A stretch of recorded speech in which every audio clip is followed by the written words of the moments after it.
What's going on, guys? Chris here with 4K Motoring. We're back with you today in the Corvette, and today we're going to answer the question, just how fast is a 21-year-old Corvette?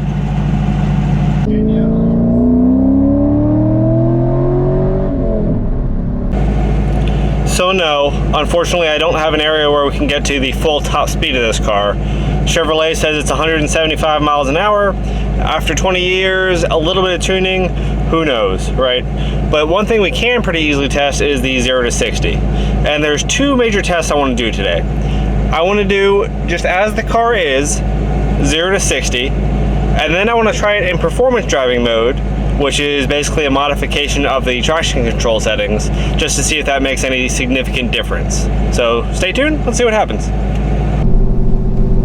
Per the brochure, Chevrolet says this car is capable of a 0 to 60 right about 5 seconds. Depending on which publication and article you read, it puts it 4.9 to 5.2 seconds, I guess, somewhere in that range. And just for your benefit, today is about 40 degrees. It is pretty cold. I do have the Michelin Pilot Sport 4 All Seasons on the car, which should be helpful in this weather specifically, because they seem to provide an astounding amount of grip in pretty much every scenario that I've found so far.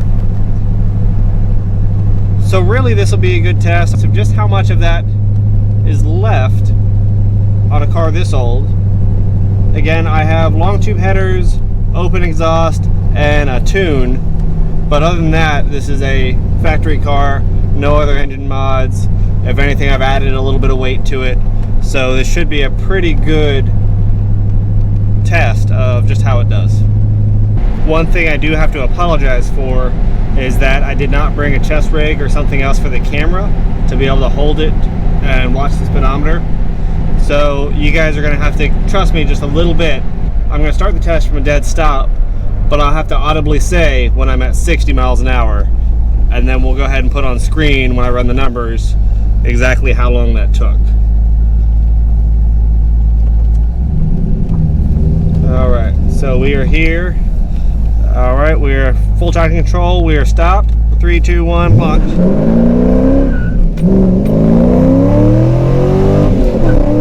There's 60. Alright. Clearly we've still got some tire spin even with full traction control on. So let's go ahead and give that another try. Let's get some heat in these tires first. Alright, so we're going to try it again here. Nice straight road. Stop and go. 60.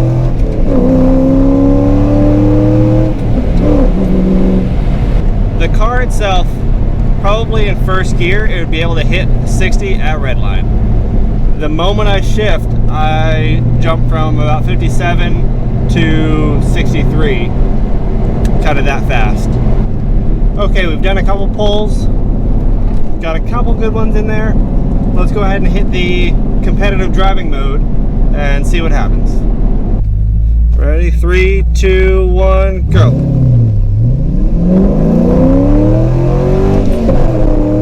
60. So I short shifted that just a little bit. Let's just do one more run for an average. All right, ready? 3, 2, 1. Little chatter. 60.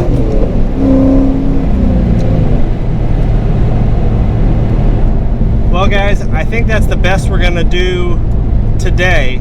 It's cold, we're on actual roads, Michelin Pilot Sport 4 All Seasons, 21-year-old Corvette. I'll go ahead and post the numbers right up here of the average times for both regular mode and competitive driving mode.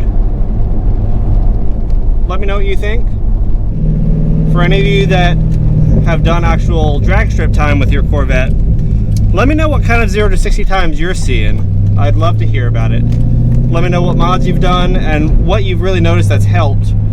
Obviously, for straight line speed, weight and power seem like the two most reasonable things to attack. Building an all-around car is quite a difficult feat. With modern electronics, it's become a lot easier. Modern suspension, power modes, drive modes, become easier to have one car that can truly do it all. But with something like this, it does give me some options for changing it around, but trying to have a vehicle that's comfortable to cruise to the mountains on, fun to drive around in the mountains, fun to take on the racetrack, fun to take the drag strip. Quite a difficult balance to find a vehicle that's good at all of those things. So hopefully we can get some baseline numbers before we get too deep into the modifications, just to know what direction we need to head and what this car is truly lacking. Well, there you go, guys. Hopefully that's just a short video, just to give you guys some idea of what's left in the car and what direction we need to head from here. Let me know your thoughts. Again, let me know if you've ever done this test, exactly what times you've gotten, just to see how they compare. Again, it's 40 degrees here, running the Michelin Pilot Sport 4 all seasons. The car itself has the long tube headers and a tune done, as well as an LS7 clutch. Other than that, it's pretty much stock. If there's any other tests you want to see next, feel free to leave me a comment down below, let me know, and I'll see what I can bring to you. As always, thank you guys for watching 4K Motoring. If you haven't already, hit that like and subscribe button, and we'll see you next time.